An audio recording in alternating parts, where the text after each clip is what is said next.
Welcome to another episode of The Unconventional Path. It's your girl, Corel. So excited to be with you guys again. And as you see from the title, I'm telling you, watch this before you become an entrepreneur. Just watch this video. Like, it's not gonna be long. There's just some things I wanna share with you, okay? So before I get into the information I wanna share with you, I wanna send a shout out to Jiggy Studios. Thank you so much, Jiggy, for letting us crash with you guys each week. And shout out to my lovely makeup artist, LaShan Ferguson, LaShan MUA. Make sure to follow her on Instagram. And while you're there, follow me too, Corel Brazil, okay? So we can continue the conversation. So let's get into this. You've been thinking about being an entrepreneur. You've been thinking about writing that letter of resignation because it's all the rage. You know, you see it on TikTok, you see it on Instagram. You know, it started a few years ago. Like, it's cool. Like, I work for myself. I'm my own boss. And I just want to tell you some things. Some things. I want you to ask yourself some questions before you dive into doing that, because it's not always cookies and cream. I mean, majority of the time, it's not. And majority of the time, the thing that I think people don't even realize about being an entrepreneur is you just go from trading time for money in a corporation where there's a short check at the end of every month to trading time for money, and if you don't work, you don't eat. Like it's riskier. Like I work for myself. Yes, but now you have a million bosses because you have a million clients. If you're doing well, and if you're not doing well, you have one client that you're trying to please because that's how you're gonna eat. So for a lot of entrepreneurs, especially in the first 5 to 10 years, and if you're lucky, maybe only the first 2 to 3 years, you are still trading time for money. So those are things that you have to think about. So I love the people that transition. I wish that I had the insight to realize that that's what God was doing when I was on not my last full-time job, but my full-time job as a guidance counselor that I was at for like 8 to 10 years. I was ready to go. I'm ready to quit. I don't want to be here. I'm so bored. But I would do side jobs. Like in 2010, my brother and I started doing events on the side, but we would do them every so often. But had I known that I could have transitioned and just start to gradually build out my business, would have done things differently. So my backstory is that, and I think I shared it on one of these videos before, is that I was in guidance for about 8 years, and then I went to a full-time job at a hotel, and I was there for about 6 months, 12 months on payroll, but 6 months in person. And God told me not to go back to a job. And I just wrote my book, my first book. And those 6 months I was writing that book. And after I finished, I went to a job I did maternity leave cover for a few months. And then I went to LA. And after I came from LA, God told me to pursue entrepreneurship. So entrepreneurship is literally, for me, something that God told me to do. I have tried, I don't know how many times I tried to go back to a full-time job, y'all. Like, I tried so many times, like apply, the process is there. To be transparent with you, heavily was doing it last year and even a little bit in the beginning of this year, because that was one of the reasons that first sparked that, okay, I may be moving to Nassau, but I didn't even think it was just going to solely focus on my company. So I have tried to go back to a full-time job over and over and over. But it's just, this is something that God has me and he wants me to do entrepreneurship. So my first question that I want you to ask yourself before you leave that job, before you do that resignation letter, watch this and know this is a question you should ask yourself. What is my motive? Is my motive, I want to have free time? Because y'all, the struggle time that you have to just balance with everything, because if you do something in the day, then that night, then you have to do work. Or then early in the morning, you have to do work. So you may have more flexibility. I will say that entrepreneurship does bring flexibility, but the time, especially in the first 2 to 3 years, and if you're, like most business owners, the first 5 to 10 years, you're still trading time for money. So if you feel like, I'm gonna have more time, like, I wanna be my own boss, you got several bosses, you got several clients, like what is your motive? I'm frustrated with the people I work with. You wanna be frustrated with clients, but they paying your bills. What is your motive?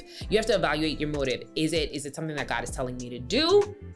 Is it, I've been building for a long time and I know that there are people who want my product because this has been proven over and over while I'm on my full-time job. Is it that you were always in transition and you're ready for it? What is your motive? Like, I want you to evaluate that. That's the first question. The second question is, how much money do you have saved? How much money do you have saved? Do you have 3 to 6 months saved? And a lot of people and the thing is, take that with a grain of salt, because I did not have 3 to 6 months saved, but I did have I may have had 3 to 6 months saved, because as I said, I was paid I was greatly paid from the last 6 months of my job. So I may have had 3 to 6 months saved now that I think about it.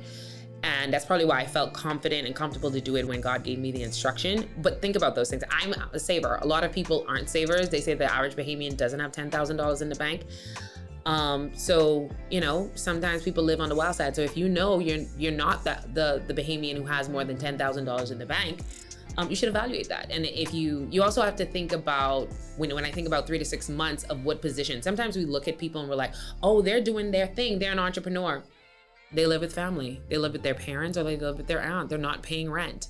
If you have a household, you have children, you have a husband, these are things you need to think about before you jump and take the leap. Like, you have to evaluate, like, what is that person doing to supplement some of their income that I don't realize they're doing? So 3 to 6 months saved, or do I have that footing? Because sometimes you may not have 3 to 6 months saved, but you're married and your husband or your wife makes a really good salary, and you've come to an agreement that one is going to carry the household while the other pursues the dream. That's fine as well, but you have to look at what is working for us, and are we going to have something to sustain ourselves if it comes 2 months when we're still building and not really profiting. Number 3, is it a hobby, or is it something that somebody really needs or wants? There are so many people, y'all got hobbies. That's a hobby, boo. That's how, oh, I really wanted to make like these cute sweater hats. Who wants your sweater hats? Somebody wants your sweater hat? Did someone ever buy the sweater hat? You sold 3 sweater hats?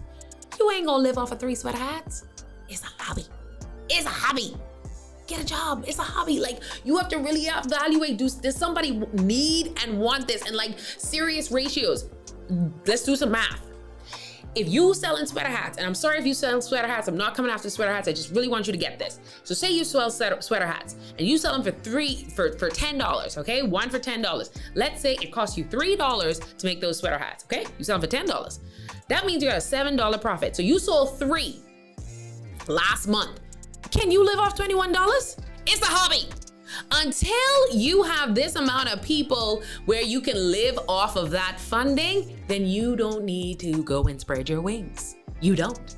You need to do the math. You need to do the math. If you do makeup, okay, how much do you charge for makeup? Do you charge $50? Do you charge $75? Do you charge $100? Okay, you charge $100. So if you charge $100 for makeup, and you know on a Saturday, or let's go, most people don't charge $100 in the Bahamas. In the States they do, but let's say in the Bahamas. So if you have $75, it's gonna be a little harder math for me, we're gonna figure it out.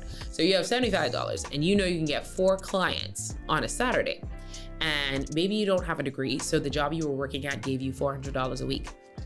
So $75, that's $150 for 2, that's $300 for 4. So if you could get 4 clients on a Saturday, that's $300. So if through the week you could get some other clients, then you maybe can make $600 to $700 a week, but you have to have sure clients. You have to know that I've done that for at least 4 or few months, and you can live off that. But you have to evaluate. Can I make it? Am I making it now? And is there a demand? And if there's a demand, then okay, make the leap. But you have to realize, is it a hobby, or is it something that people need and want, and I can get paid from this, and I can make a week's salary off something I really need? Number 4, what problem are you solving? What problem are you solving?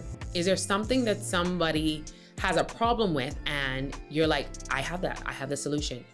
If you're somebody like, oh, there's somebody who needs videography and I'm a videographer, there's plenty of people using video these days, whether it's for social media, whether it's for commercials, whether things like that, and I do videography, you're solving a problem. Great. Sweater hats? We live in the Bahamas. Not really solving a problem. I'm just saying, you know? So am I really solving a problem, especially for where I'm at? You know, there's people who started to do trademark, they're lawyers who started to specialize in trademarks. Good deal. A lot of people are creators now. With social media, Instagram, TikTok, people are creating their merchandise, they're creating courses, they're creating books, creation has been on an all-time high in the last few years with social media. So if you are a lawyer and you specialize in trademarking, you're wanted more than ever right now, because everybody wants to trademark their ish. So yeah, like, it's a need, it's a demand, you're solving a problem. People want to protect everything that they create. So if you do that, then that's a problem you're solving, okay? So that's the number 4 question you should ask yourself. Final confirmation, if you're a believer, if you watch this page, maybe you are, because you know I love my Jesus, and that's what I'll be talking about. But if you're a believer, do you have confirmation from God to move if the timing is now? Sometimes God tells us, this is gonna happen for you. Did he say now? Like sometimes God mean like, you know, it gonna happen one day, not today, you know what I mean? But chill out, cool, relax. Like, wait till you have confirmation that this is something that he has for you and that this is the right timing. All right? Okay, so let me know below which question was the most helpful for you as you prepare or think about transitioning or maybe exploring transition. Let me know below which question hit you at your core. Like, ooh, I needed to ask myself that question, or I needed to do those numbers. Like, tell me which question in the comments. Don't forget to like, comment, and subscribe. And I can't wait to see you guys next week.